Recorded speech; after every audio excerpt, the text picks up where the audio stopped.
Bharatiya Janata party का एक बहुत प्लानिंग से काम किया है। किस क्षेत्र में, जैसे हमारा क्षेत्र है, यहाँ साफ़ कर दिया, हमें करनाल में साफ़ कर दिया, ठीक है। आपका जो और जो एरियाज़ हैं, जैसे 4-5 ज़िले तो हमारे बिल्कुल साफ़ ही कर दिए। फरीदाबाद, गुड़गांव, रेवाड़ी, महेंद्रगढ़ जानता नहीं था, ना जनता उन्हें जानती थी, ना वो जनता को जानते थे। जनता चुनाव लड़ रही थी। अगर मैं चुनाव लड़ता तो मैं 100% मैंने जीतना था यहाँ से, लेकिन उस वक्त भी हम चुप रहे, क्या करें। और अब असेंबली में जो है, आपने देखा होगा मैनिफेस्टो जब रिलीज़ हुआ तब मुझे नहीं बुलाया। तो कहने का मकसद ये, तो जीतना ना जीतना ये एक सिक्के के दो पहलू हैं। अब उसमें जो जीता वो सिकंदर है। इन्होंने जो है उनकी स्ट्रेटजी काम आ गई, हिंदू मुसलमान का नैरेटिव कर दिया उसने। नमस्कार, आप देख रहे हैं नव समाचार। मैं हूं रमाकांत उपाध्याय। मेरे साथ कांग्रेस के वरिष्ठ नेता या दिग्गज नेता कहा जाए और ओबीसी सेल के राष्ट्रीय अध्यक्ष हमारे बीच में अजय जी मौजूद हैं। कैसे दिख रहे हैं राव साहब कि अब चुनाव, लोकसभा चुनाव निकला, विधानसभा चुनाव भी, कांग्रेस को हार का सामना करना पड़ा हरियाणा में, जबकि आपने लोकसभा चुनाव में 50-50 का रेशियो रहा, 5-5 सीट पर आपने जीत हासिल की। अब क्या ऐसा कारण था, जबकि लहर कांग्रेस की बराबर हर आंकड़े पर दिखाई जा रही थी, सट्टा बाजार दिखा रहा था, न्यूज़ चैनल दिखा रहे थे, आप लोग भी बड़ी ताकत के साथ बोल रहे थे कि हम लोग इस बार जीत कर प्रदेश में एक प्रचंड बहुमत के साथ सरकार बनाएंगे, परंतु एंड टाइम पर क्या हुआ कि कांग्रेस हार जाती है, वो भी 33 सीट पर आगे सिमट जाती है। नहीं, वो तो आप जानते ही हैं, ईवीएम मशीन का जो खेल है वो तो बड़ा भारी खेल हुआ है। जहाँ 99% जहाँ ईवीएम मशीन कभी चार्ज रह सकती हैं क्या, जो 12-13 घंटे मशीन चली हो, जहाँ पर 70-74% है वहाँ कांग्रेस जीत रही है। जहाँ 99% जहाँ पर ईवीएम मशीन है वहाँ पर हम हार रहे हैं, वहाँ बीजेपी जीत रही है। बैलेट पेपर्स के अंदर हम लोग जीत रहे हैं, जो बैलेट पेपर्स में जिसमें कर्मचारियों ने वोट दिए हैं। तो मेरा कहने का मकसद ये है कि जो विश्वसनीयता जो होती है ईवीएम की, यानी लोगों को, आम आदमी को अब ईवीएम पे, मशीन पर एतबार नहीं रहा कि ये जो मशीन है इसकी प्रोग्रामिंग हो सकती है। क्यों नहीं हो सकती प्रोग्रामिंग? यहाँ से चांद पे लोग चले जाते हैं और सैटेलाइट से बात हो जाती है, प्रोग्रामिंग यहाँ से हो सकती है। तो ईवीएम मशीन की प्रोग्रामिंग क्यों नहीं हो सकती? 40 मिनट तो मेरे यहाँ लाइट चलेगी, उसका पता ही नहीं लगा लाइट क्यों गई। परंतु भारतीय जनता पार्टी का आरोप है कि सागी गांव में, जो कि भूपेंद्र सिंह हुड्डा का अपना गांव है, उसमें वो 1860 के लगभग वोट पाते हैं और वहां पर दूसरी तरफ भारतीय जनता पार्टी को 86 वोट मिलते हैं। तो ये कहीं ना कहीं वो ये सिद्ध करना चाहते हैं कि ईवीएम सही है। देखिए, ऐसा है कि भारतीय जनता पार्टी का एक बहुत प्लानिंग से काम किया है। किस क्षेत्र में, जैसे हमारा क्षेत्र है, यहाँ साफ़ कर दिया, हमें करनाल में साफ़ कर दिया, ठीक है। आपका जो और जो एरियाज़ हैं, जैसे 4-5 ज़िले तो हमारे बिल्कुल साफ़ ही कर दिए। फरीदाबाद, गुड़गांव, रेवाड़ी, महेंद्रगढ़, और बाकी जगह एक एक सीट कर दी। फिर आपका पानीपत में जो है सफाया कर दिया। करनाल में जो है सिर्फ एक सीट हम जीते हैं, वहाँ पर जो है बाकी सब बीजेपी जीत रही है। जो जहाँ पर इनको लगता था कि भी जो सिरसा का एरिया है, यमुनानगर का एरिया है, और रोहतक और सोनीपत के अलावा बाकी सब जगह साफ़ कर दिया हमें। इनका तो मकसद केवल एक ही है कि ये चाहते हैं कि जैसे J&K में जिता दिया। अब इनका मकसद ये है, मालूम है वहाँ सरकार तो रहेगी केंद्र की, क्योंकि लेफ्टिनेंट गवर्नर के पास सारी पावर्स होती हैं, तो बहुत बढ़िया है। तो ये इनका गेम प्लान है। और क्योंकि हरियाणा जो एक ऐसा, भले ही छोटा हो, लेकिन तीनों तरफ से दिल्ली से घिरा हुआ है, हर यहाँ का आदमी पूरे देश में घूम रहा है, तो उनको मालूम है कि यहाँ पर हारना, इसका संदेश जो है महाराष्ट्र में भी जाएगा, झारखंड में भी जाएगा।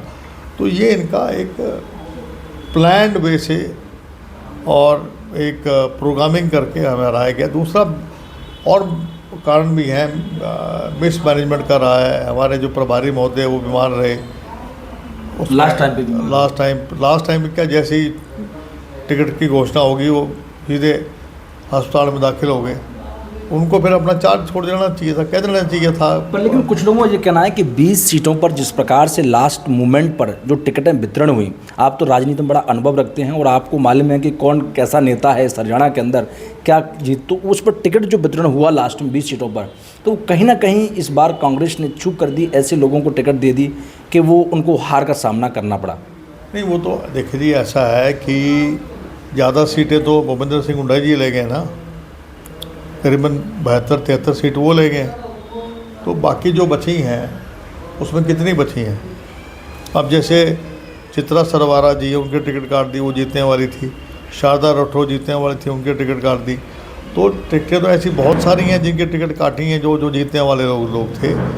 एक मिस कम्युनिकेशन था, AICC का जो प्रभारी थे हमारे महोदय, वो अस्पताल में चले गए और हमारे PCC प्रेसिडेंट अपना चुनाव लड़ रहे थे।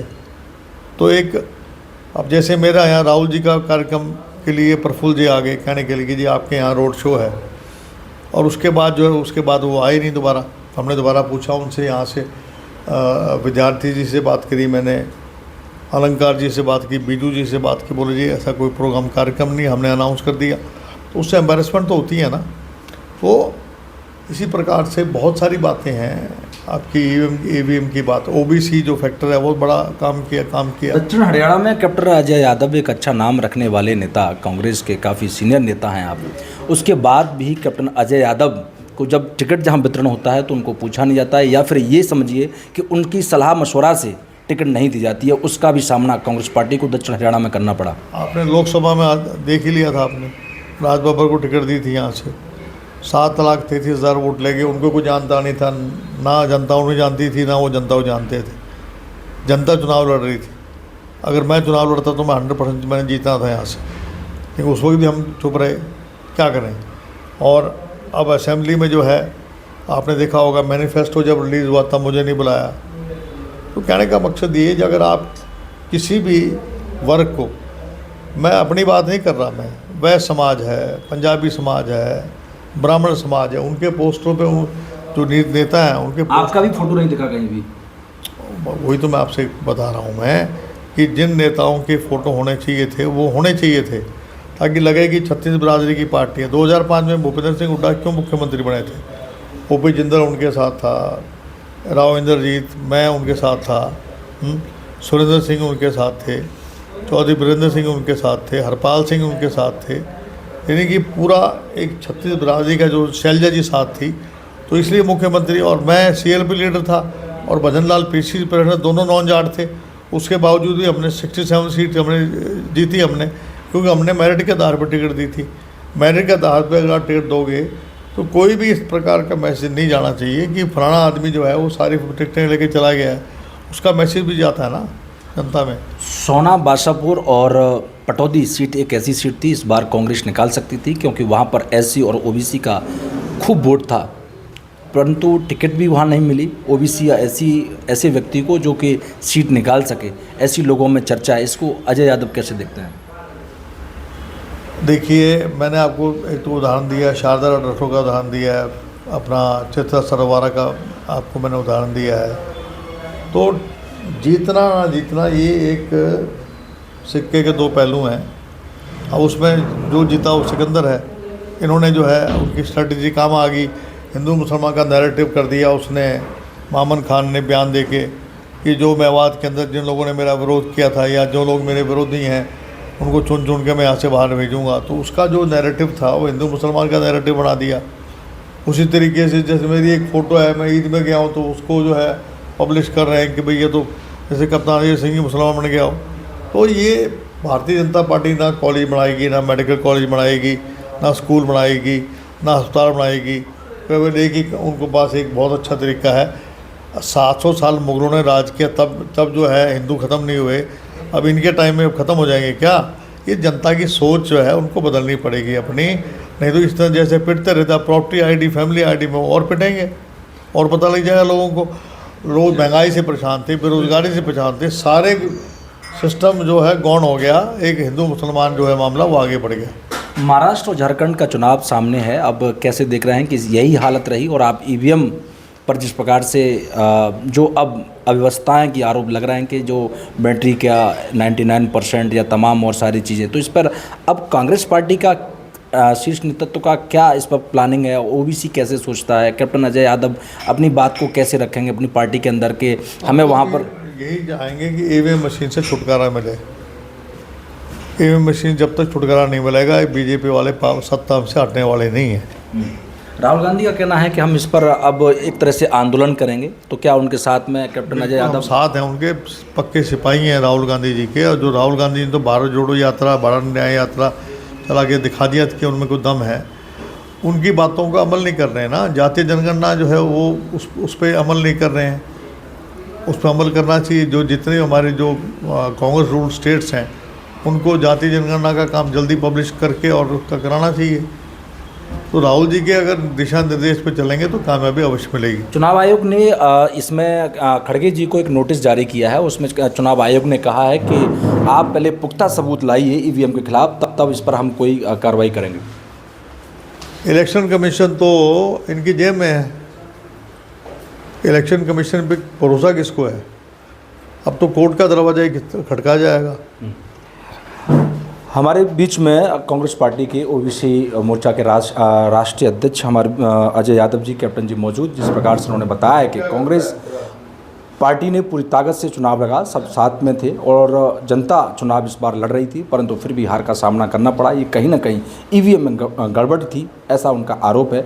देखना होगा, क्योंकि इस पर कांग्रेस पार्टी का शीर्ष नेतृत्व बड़ी ताकत से सरकार और चुनाव आयोग के सामने अपनी बात को रख रहा है। अब समय ये बताएगा कि झारखंड और महाराष्ट्र का चुनाव है, उसमें भी क्या ऐसे ही ईवीएम का ठिकरा फोड़ा जाएगा या फिर कांग्रेस मजबूती से चुनाव लड़ेगी।